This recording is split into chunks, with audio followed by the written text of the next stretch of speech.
I'm Dr. Fred Ogola. I'm a professor of strategy and decision making at Strathmore Business School.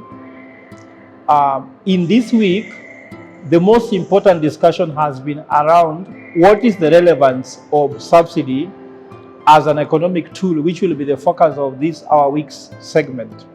But first and foremost, there are 8 things that catches headline for this week. The first thing is that the NHIF CEO risk being ousted because of the row with the board over school fees cover.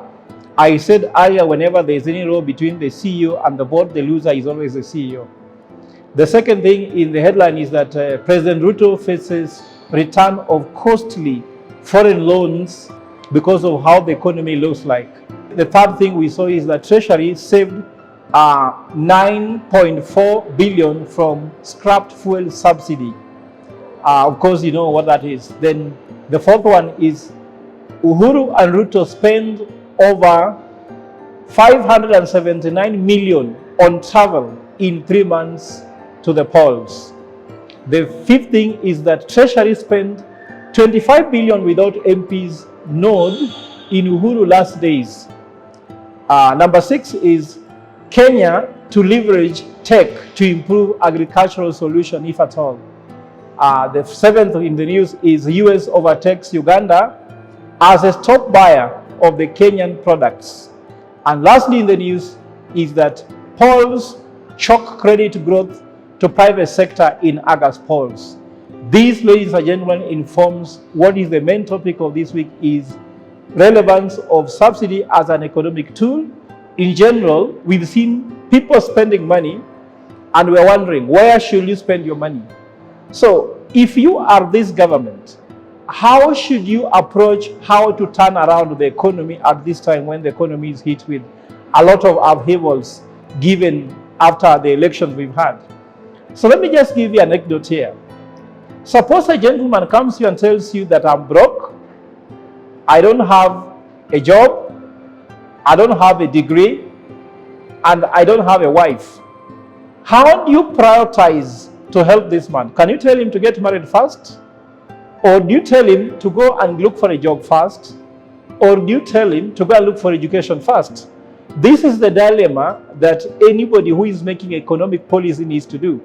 If you give one person 100,000 shillings, another person you give 100,000 shillings equally, depending on how they prioritize where they spend their money, one person can come to you next time when they are extremely broke, the other person will come to you when extremely rich. So if you heard what the president says, that he's not going to subsidize consumption, and that is to do with fuel and also to do with unga, was he right?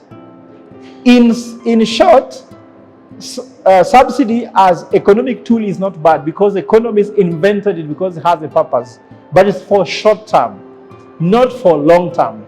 So when the president takes the money and puts it on fertilizer, has he done the right thing?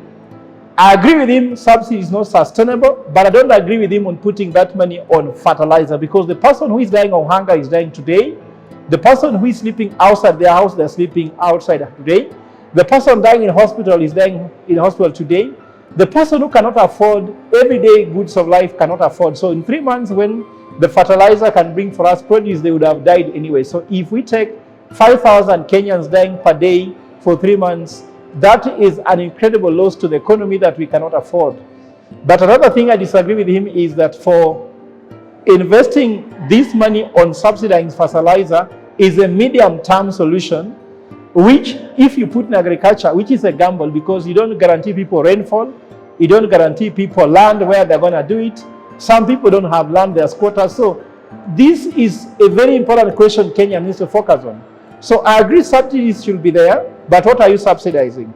You can subsidize consumption to increase economic vibrance so that people can start consuming products here and there, and that can create economic growth.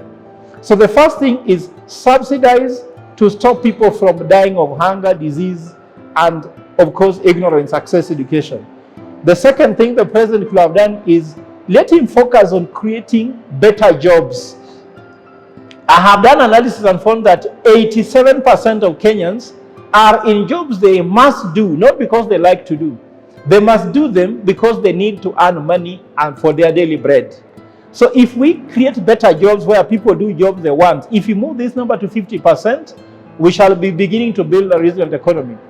The third thing, which I call rising above the waves, is because we are under the water, our head is under the water. Some people are dying of hunger, disease, some can't go to school, some have no housing.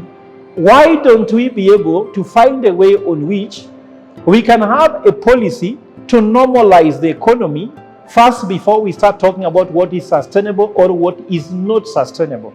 So subsidies should help to normalize the economy, not really to have a long-term plan. So I think the president is trying to put the issue of sustainable economy even before we are alive.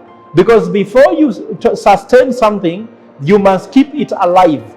So let's keep the economy alive by subsidizing to normalize the economy and putting money in areas which are productive, but at the same time keep the population alive. The fourth thing is, now after being able to rise above the waves, so you have to navigate the waves through long-term policies. Now this is where the president can say, there is no more subsidies to the economy. Let us focus on growing the economy. Let's focus on creating more jobs. Let's focus on industrialization. Let's focus on our financial debt. Those are things which comes when now you are navigating the waves, which means your head is outside the water. When your head is outside the water, the first thing is to take it outside the water. The solid economic policy should be the fifth movement, and this is where now we can come with the long overhaul plans. Of course, this is what now we start aligning our economy to Vision 2030. Because Vision 2030 agenda for lost focus because we are now fighting over hunger. When hunger becomes headline news in a country, you should know things are really thick.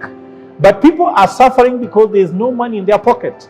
When they have jobs, they have something in their pocket, then you may discover that now the hunger stops being an issue. So the sixth thing is secure Kenyans' future. How do you do that? By looking at how you invest your money. We have seen education is among the highest spenders in the economy. So in the short term, Kibaki brought free primary education.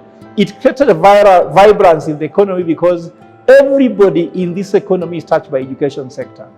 And that's why putting money in education will be safer than putting money in agriculture.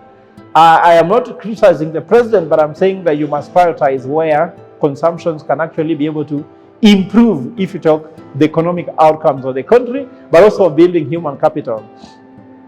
The last one is that we need to have serious engagement in the private sector to create jobs for our economy, and we need to give incentives to the private sector. For example, tax. We are realizing taxes are going up. There are too many taxes coming up. The cost of doing business is going up. We are also seeing things like the ease of doing business also actually not doing very well. So those areas can be worked on in terms of economic policy.